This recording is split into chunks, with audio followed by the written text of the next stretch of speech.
How did one funny line at a backyard party end with a stranger handing me divorce papers in my office lobby?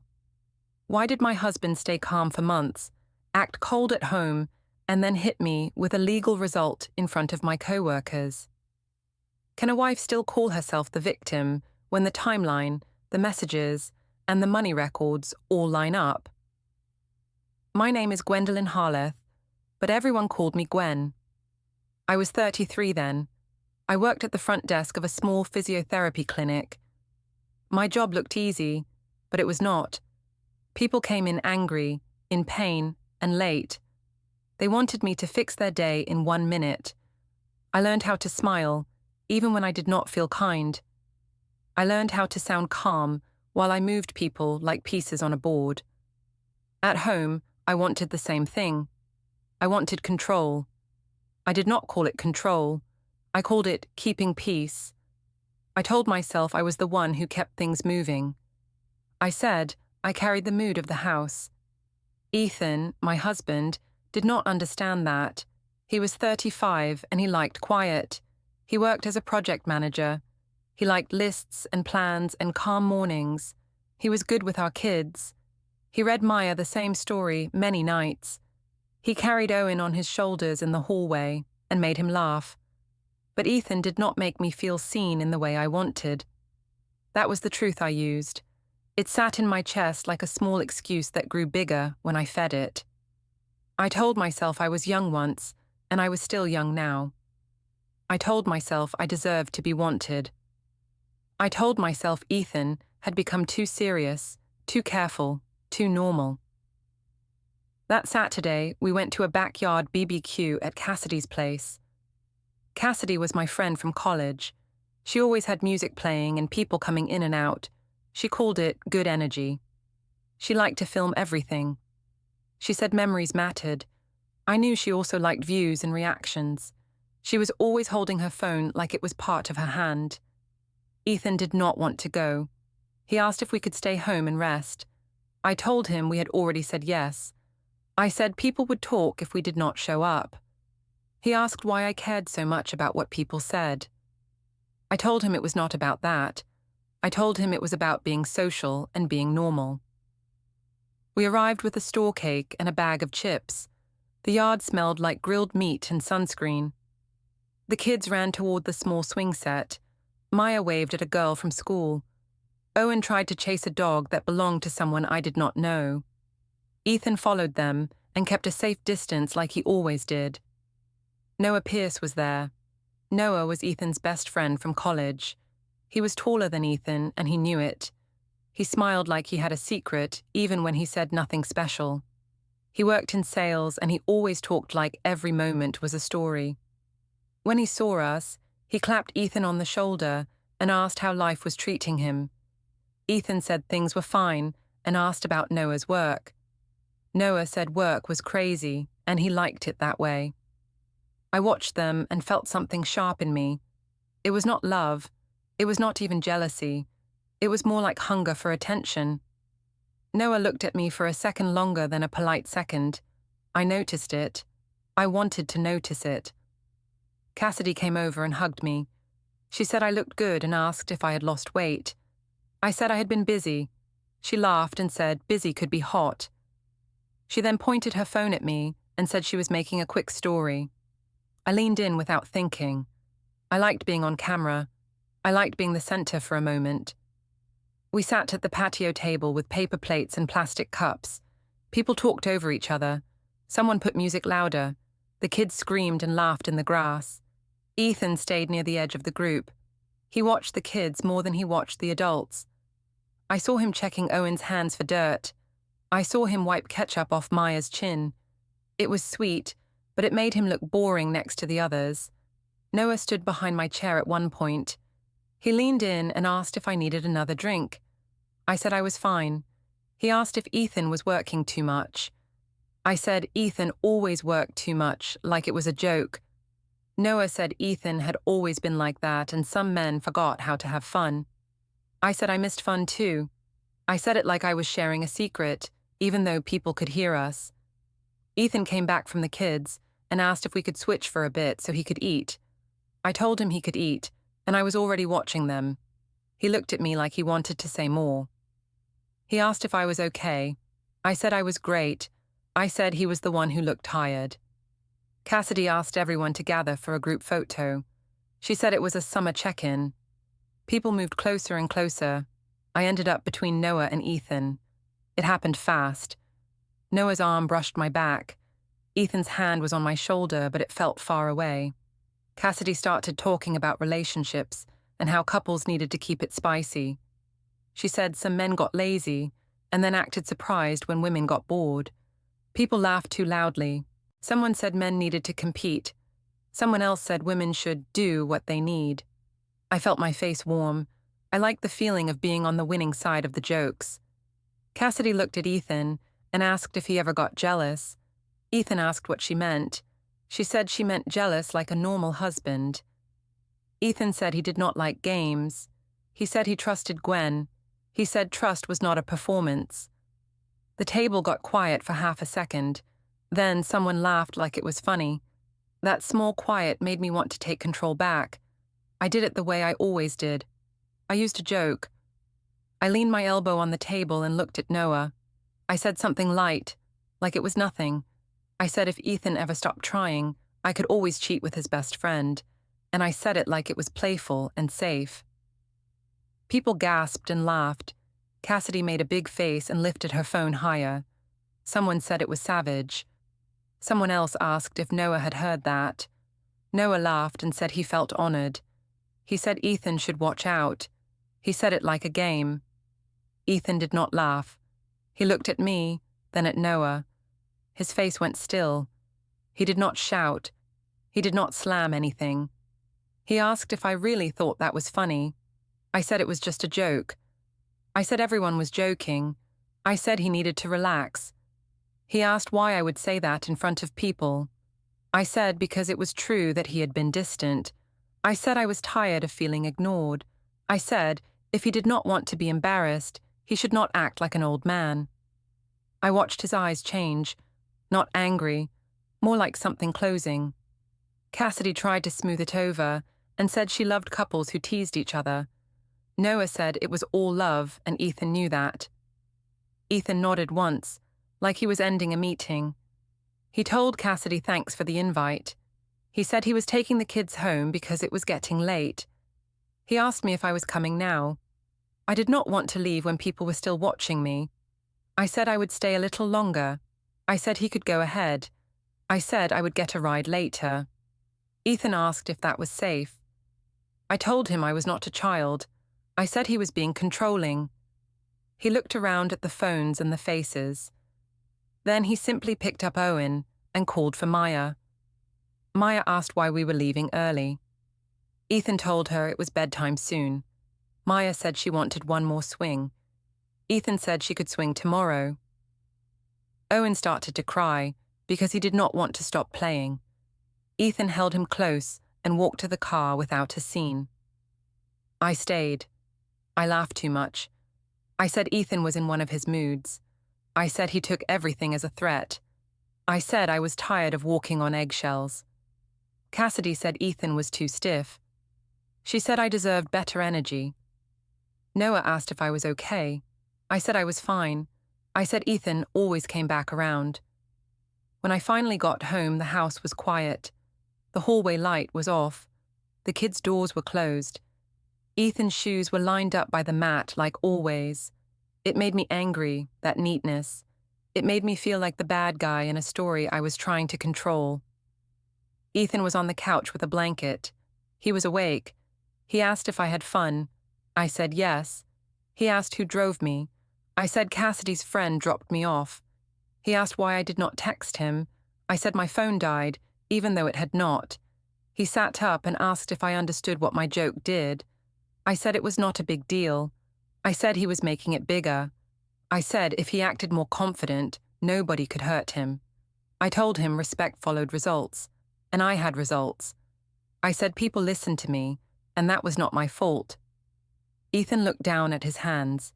He asked if I would apologize. I said I had nothing to apologize for. I said if he wanted to sleep on the couch to punish me, that was his choice. He did not answer that. He simply said he was tired. He said we could talk later when we were calm. He lay back down. He faced away from me. I went upstairs and brushed my teeth too hard.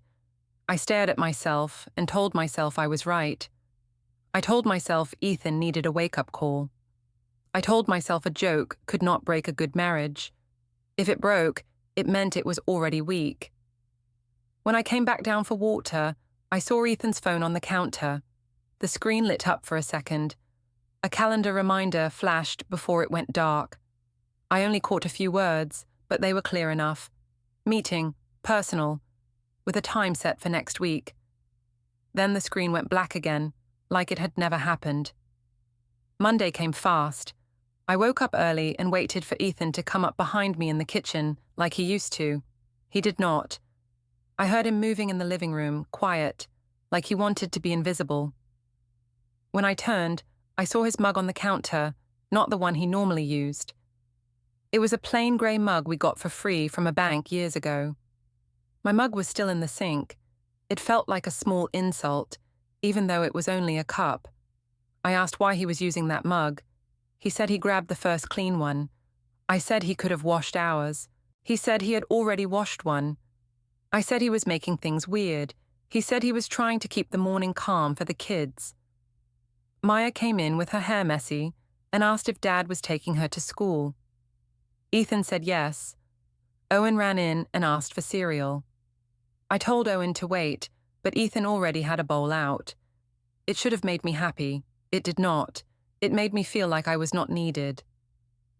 When Ethan drove the kids, I got ready for work. I walked past the couch and saw the blanket folded tight. It looked like he had slept there again. I asked if he was really going to keep doing that. He said he needed space. I asked if I made him so scared he could not sleep near me. He said it was not fear. He said it was respect. That word annoyed me. I told him respect was not something you begged for. I said respect followed results, and I had results. Ethan did not argue with that. He asked if we could talk later. I said we could, but I already knew how it would go. He would act calm and make me look crazy for having feelings. At the clinic, the air smelled like cleaning spray and coffee. I sat at the front desk and opened the schedule. Patients came in with stiff necks and sore backs. They sighed at the clipboard like it was my fault they hurt. I smiled anyway. I was good at smiling. Cassidy texted me before 10. She asked if Ethan was still being dramatic. I told her he was acting cold. I told her he slept on the couch like a martyr. Cassidy sent a laughing emoji and said, "Men love to punish when they lost control." I liked that sentence. It made me feel strong. At lunch, I went to the break room and ate a sandwich fast. My coworker Janelle asked how my weekend was. I told her it was fine, but Ethan had been off. She asked what that meant. I said he was jealous and distant, and I said it like I was worried. I said I did not know why he wanted to make me feel guilty for a harmless joke. Janelle said some men could not take a joke. I nodded like that was the whole story. When I went back to the desk, my phone buzzed again. It was Noah. He asked if Ethan had calmed down. I said Ethan was acting like I hurt him for real. Noah said Ethan always took things too seriously. He said I deserved to laugh. I told Noah it was nice to talk to someone who understood. Noah said we should grab a coffee sometime and clear the air. I said that might be smart, like it was a mature idea and not a thrill. I stared at the screen. I knew it was wrong. I also knew it felt good. I told myself Ethan had started it by refusing to be fun. I told myself I was just talking. I told myself talking was not cheating. That night at home, I tried to make things normal. I cooked pasta and put the bowls on the table. Ethan came in and sat down. He did not touch me when he walked past. He did not brush my arm. He did not squeeze my shoulder. He ate quietly and asked Maya about school. He asked Owen what game he played. He asked me nothing. After dinner, I asked Ethan if he was going to ignore me forever. He asked what I wanted him to say. I said I wanted him to stop punishing me. He said he was not punishing me. He said he was stepping back because I crossed a line. I said it was not a real line. I said he was acting like I had done something terrible. Ethan asked why I kept calling it a joke if it was meant to cut. I said it was meant to wake him up. I said he needed motivation. I said he had gotten lazy.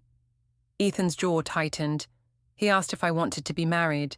I said yes, but not to a ghost. He asked if I heard myself. I said he was twisting my words.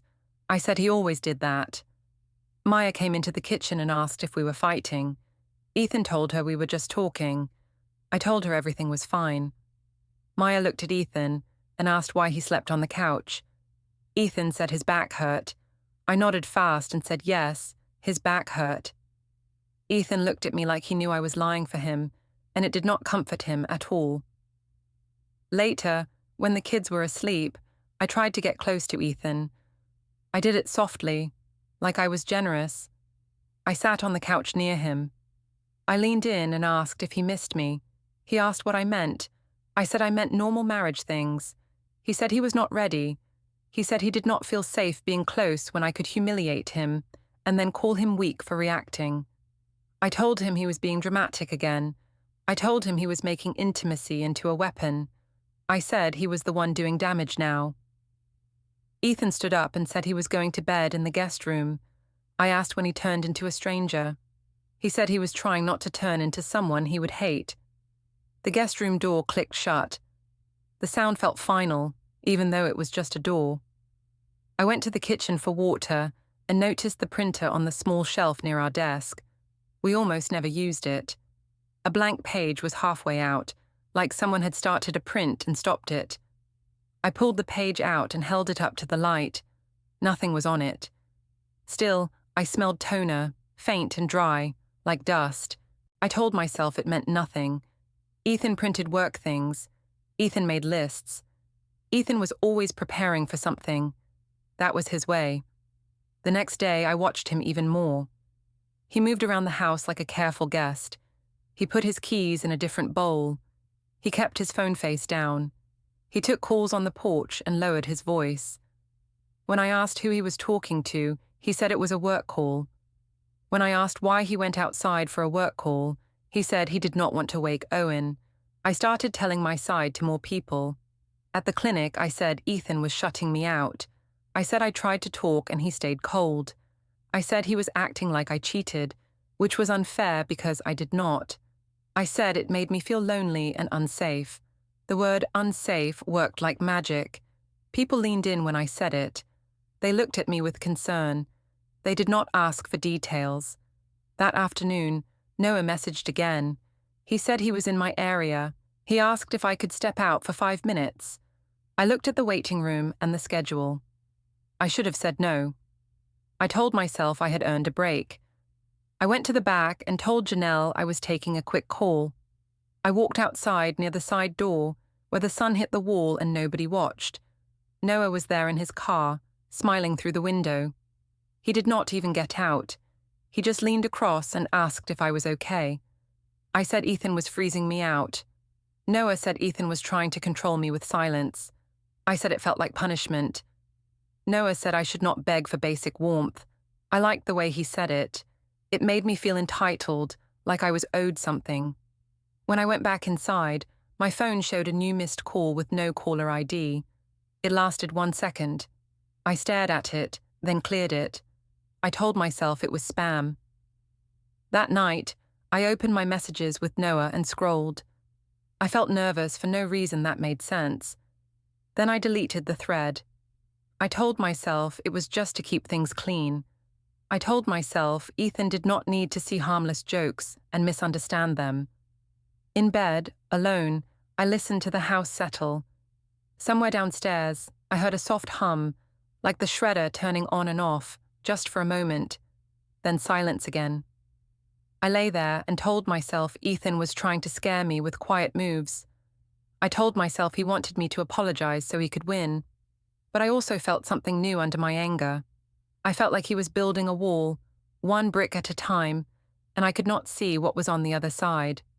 By Friday, the house felt like a place you shared with a polite stranger. Ethan still cooked for the kids, and still asked about their day, but he did it without looking at me. He moved around me like I was furniture. When I walked into a room, he did not turn toward me. He turned away to pick up a toy or to wipe the counter. I told myself he was doing it on purpose. I told myself he wanted me to beg. I decided I would not beg. Cassidy invited me to a rooftop bar after work. She said the group needed a night out. She said I needed to stop letting Ethan set the mood. I said I could go for one drink. I said I deserved a break. I did not say the real part, which was that I wanted people around me to prove I was still liked.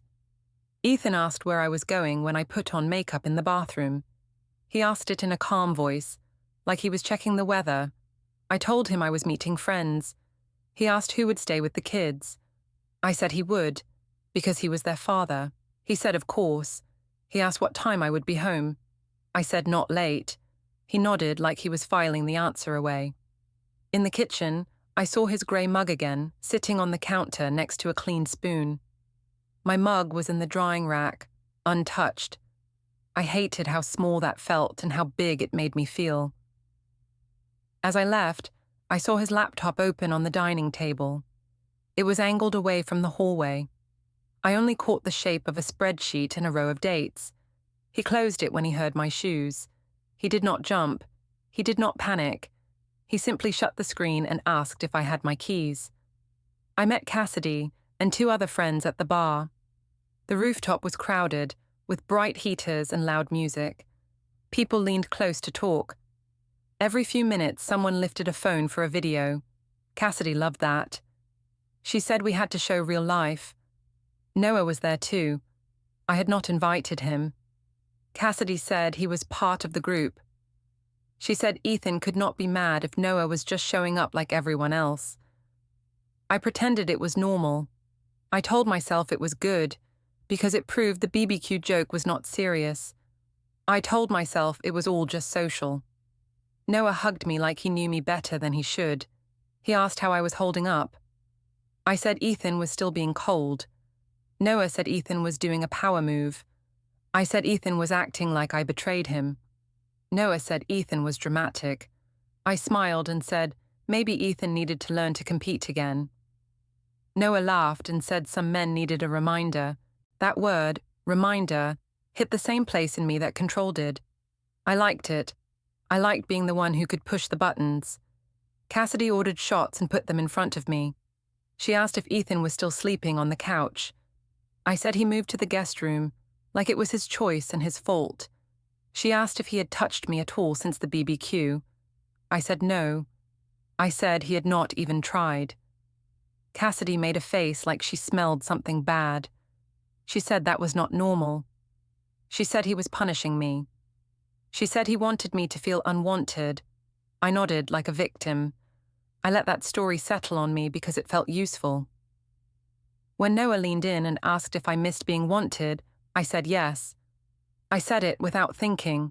He said I deserved someone who did not use coldness as a weapon. I said Ethan was the one who made everything heavy. I said I was tired of living in a house where a joke could start a war. We took a group photo. Cassidy told us to get close. She put her arm around me and pulled Noah into the frame too, like it was cute. Someone asked where Ethan was. I laughed and said he was at home, being responsible. I said it with a tone that made people laugh. That laugh was the drug. I felt it in my chest like a warm rush. I told myself I was just being honest. I told myself Ethan had brought this on himself by being sensitive.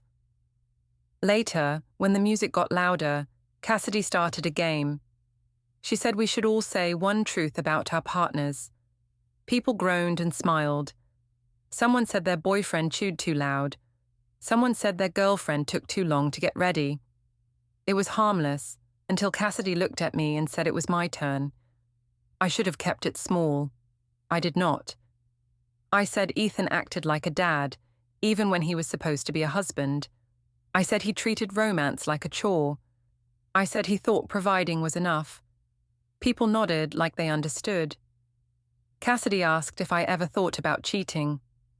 I rolled my eyes like the question was silly. Noah looked at me and waited. I said I already had options, like a joke, like a brag. Cassidy squealed and said I was wild. Someone asked who. I lifted my chin and glanced at Noah. I said it was obvious, and I laughed. The group laughed too, but I saw a couple faces change. One woman looked away like she felt embarrassed for me. I ignored that. I focused on the applause feeling. Then my phone buzzed. Ethan's name was on the screen. I did not answer right away. I wanted to show I was not controlled. But the thought of him calling made me nervous, and I hated that, so I picked up. He asked if I was okay. I said yes. He asked if I had been drinking. I said a little. He asked what time I would come home. I said soon. He asked if Noah was there. I hesitated, then said yes, because it was a public place and it did not matter. He went quiet for a second. Then he said he hoped I had a safe ride. He said the kids were asleep. He said Maya asked when I would read to her again. He said good night. He did not accuse me. He did not yell. That was worse. It made me sound unreasonable in my own head. Cassidy asked what he wanted. I said he was checking up on me. I said he was acting possessive. Cassidy said that was classic. Noah asked if Ethan sounded mad. I said Ethan always tried to sound calm, so I looked bad. I said he used his calm as a trick. When I finally left, I did not go straight home. Noah offered to walk me to the elevator, and I said yes. In the hallway near the bathrooms, he asked if I meant what I said about options. I said I meant I wanted to feel wanted. He said he could help with that. I laughed and told him to stop, but my laugh was not firm. I got home after midnight. The house was dark. The porch light was on, like Ethan had left it for me. I hated that kindness. It made me feel guilty, and guilt made me angry. Ethan was not on the couch. He was in the guest room. The door was closed. I went upstairs and opened our bedroom door. The bed was made neatly, like nobody lived there. I went to the guest room and knocked. He asked what I wanted. I said I wanted to talk. He said it was late. I said it was my house too. He opened the door only a little. He looked tired but steady. I told him he could not keep doing this. I said he was starving me to punish me. He asked why I kept calling it punishment. He said he was taking space because I kept humiliating him. I said I did not humiliate him. I said he humiliated himself by acting weak in public. He blinked slowly, like he was counting in his head. He asked if I thought marriage was a stage. I said in a way it was, because people watched and people judged. He asked if I cared more about the crowd than the home. I said he was twisting everything again. I said I was the one trying to keep us alive. Ethan said he would not beg for basic respect. He said if I wanted to keep performing, I could perform without him. He said he was done arguing in circles. He started to close the door. I told him he was overreacting and being cold. He said cold was better than cruel. Then he shut the door gently. I stood there, shaking with anger. I wanted to slam something. I did not, because I wanted to be able to say later that he was the calm one, and I was the calm one too. I went back downstairs for water and saw a small sticky note on the counter near his keys. It said, "Bring forms." No name, no details, just that. While I stared at it, I heard a soft beep from behind the guest room door upstairs, like a recording starting, and then everything went quiet again. Saturday was supposed to be a reset. That was what I told myself when I woke up and saw Ethan's side of the closet untouched. He was still sleeping in the guest room. I heard him moving around early, making pancakes for the kids like nothing was wrong. He flipped them calmly. He cut strawberries. He poured milk. He did not ask how my night was. He did not ask why I came home late again. He acted like I was a roommate who paid half the bills. That kind of calm made me feel trapped. If he yelled, I could call him unstable. If he cried, I could call him weak. But this was different. He was quiet and careful, and I could not grab it. Maya asked why Dad was not sleeping in our room. I told her Dad needed space. Ethan heard that and said Maya did not need to worry about adult problems. I said I was not making her worry. I was answering her. Ethan said we should keep it simple for her. I said simple was fine, but cold was not. I decided the only way to fix this was to make it public again, but in a smarter way. If the family pushed Ethan, he would have to soften. That was my plan. I did not call it pressure, I called it support. I texted my mum, Darlene, and told her we should do a family lunch. I also texted Ethan's mother, Linda, like it was polite and fair. I said it would be nice to have everyone together. Ethan asked why we needed a lunch. I said because we had kids and family and we should not live like strangers. He asked if I wanted help or an audience. I said he always assumed the worst. We met at a family restaurant with long tables and bright lights. The kind of place where kids could spill juice and nobody screamed. I sat Ethan on one side of me and the kids on the other, like I could still place people where I wanted. Darlene arrived first and hugged me too long. She looked at Ethan and gave him a quick, polite smile. Tessa came with her, looking nervous, like she had been dragged into something she did not want. Linda and Harold arrived a few minutes later. Linda hugged the kids and asked how school was. Harold nodded at me and asked about work. Ethan stood and shook Harold's hand. He did everything correct. It made me feel like I was the messy one, and I hated that. We ordered food. Maya colored a menu with a crayon. Owen tried to climb under the table. Ethan picked him up and set him back in his seat without anger. Darlene watched him and then looked at me like she wanted to remind me that I was the one who deserved attention too. When the adult started talking, I guided it. I said Ethan had been distant lately. I said he was sleeping in the guest room. I said he stopped being affectionate. I said it felt like punishment. I did not say what I did at the BBQ or at the rooftop bar. I let the silence do the work. Darlene asked Ethan why he was being so cold. Ethan said he was not being cold, he was setting boundaries. Darlene asked what boundaries meant in a marriage. Ethan said respect mattered, and he did not feel respected. I rolled my eyes and said he was still stuck on a joke. I said he was acting like I cheated. I said I did not. Linda asked what joke I meant. I hesitated. Then I said it was just teasing at a party and Ethan took it too personally. Darlene jumped in and said men needed stronger skin. She said humor kept a marriage alive. Harold asked what the teasing was about. I said it was about jealousy, and I said it like Ethan was the jealous one. Ethan looked at me and asked why I was changing the story. He said I knew what I said and who I said it to. I said he was twisting it again. I said he always tried to make me look like a villain so he could look like a victim. Tessa asked me, quietly, if I had apologized. I said I did not need to apologize for a joke. I said Ethan was using it as an excuse to withhold affection. I said it felt controlling. I watched the adults' faces when I said the word controlling. I knew it would land. Linda asked Ethan if he was trying to control me. Ethan said no, and he said he was trying to protect the marriage from more damage. Darlene said marriage should not feel like a courtroom. Harold said nobody had said court, and he asked everyone to calm down. Maya looked up from her coloring and asked why we were mad. Ethan told her we were not mad, we were just talking. I told her Dad was tired. Maya asked why Dad did not hug Mom anymore. My face got hot. Ethan's face did not change much, but his eyes looked tired. He told Maya he hugged her and Owen a lot, and he said adults needed space sometimes. That was when I felt the table split. Darlene and Linda were not just talking. They were choosing sides. Darlene said Ethan was making the home cold. Linda said I was the one making it unsafe. I told Linda she was being dramatic. Linda said she had heard enough.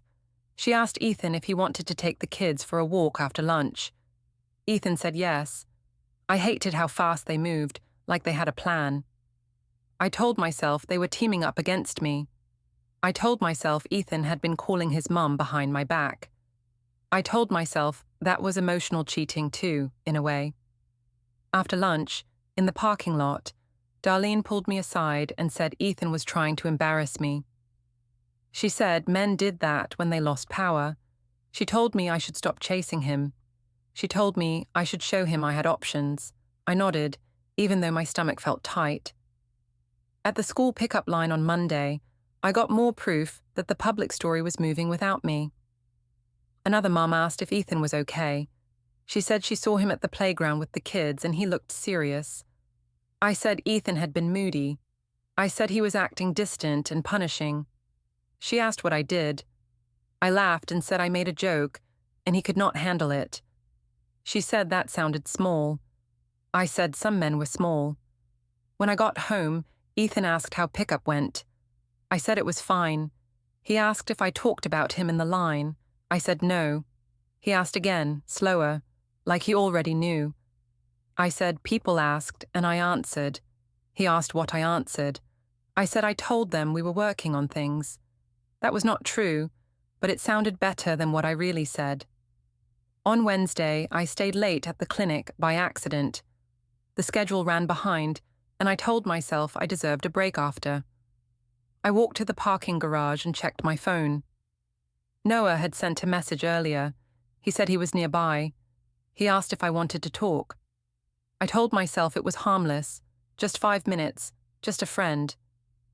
I met him by the elevator bank where the cameras blinked in the corner. He smiled and asked how things were at home. I said Ethan was still freezing me out. Noah said Ethan was trying to win a silent war. I said I would not lose. Noah asked if I missed being wanted. I said I missed being chosen. When I got in the car, I noticed my hands were shaking.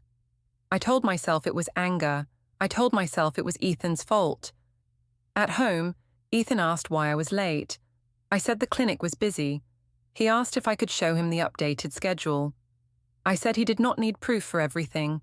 He said he just wanted clarity. I said he was acting like a detective. He said he was acting like a husband who needed reality.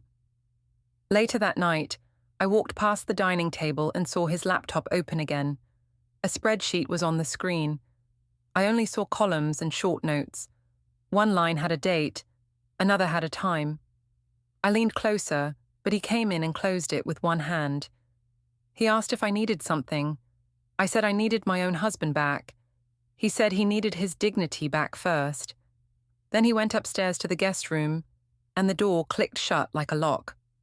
Thursday morning, I woke up with a plan. I told myself I would fix the tone. I told myself Ethan was not going to win with silence. I did not say that out loud. I smiled at the kids and moved like a good mother, because good mothers did not look guilty. Good mothers did not lose. Ethan was already dressed for work. His shirt was pressed. His hair was neat. He was packing Maya's lunch with the same calm hands he used for everything now. I watched him do it and felt a strange mix of anger and fear. If he acted like a mess, I could blame the stress, but he looked steady, like he had a map. I tried to touch his arm as I passed behind him. It was light, like I was offering peace. He stepped to the side without making it obvious. He did not jerk away. He did not accuse me. He simply moved, and my hand met air. I asked if he was still going to act like I was poison. He said he was going to act like we were in a fragile place. I asked when it became fragile. He said it became fragile when I started turning our marriage into a joke for other people. I said he was being dramatic again. He said he was being careful. At the clinic, I kept checking my phone. Noah had been quiet for 2 days. That should have calmed me. It did not. It made me feel like I was losing the one person who understood me. I hated needing that. Cassidy called during my break. She asked if Ethan had come back to his senses. I said no, he was still doing his cold act. Cassidy said I should stop trying and start living. She said if a man stopped touching his wife, he should not be shocked if she found attention somewhere else. She said it like she was giving me permission. I told myself she was right. I told myself Ethan had created this. I told myself I was only reacting. That was my favorite lie, because it made me clean. When I got home, Ethan was sitting at the table with Maya's math sheet. Maya was pointing at numbers, frustrated. Ethan asked her to try again and said she could do hard things. Maya looked up at me and asked if I could help too. I smiled and said, of course, but Ethan said he had it handled. He did not say it in a rude way. He said it like a fact. Still, it stung. After the kids went to bed, I decided to push harder. I went into the guest room doorway and asked if he was going to keep this up for months. Ethan looked up from his phone. The screen went dark fast when he saw me. He asked what I wanted. I said I wanted my husband back. He asked what version of him I wanted. I said the version who loved me. He asked if love meant letting me disrespect him in public and then calling him sensitive. I told him he was making everything about his pride. He said pride was not the point. He said trust was the point. He asked if I had been meeting Noah. I laughed like it was ridiculous. I asked if he was stalking me now. He said he was not stalking. He said he was noticing patterns.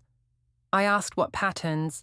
He said late arrivals, deleted threads, and the way I kept bringing Noah into our life like a weapon. I said he was paranoid. I said he was trying to punish me with suspicion. Ethan said he was not punishing me. He said he was protecting himself. He said he had asked for respect and got performance instead. I walked away angry, but my anger felt thin.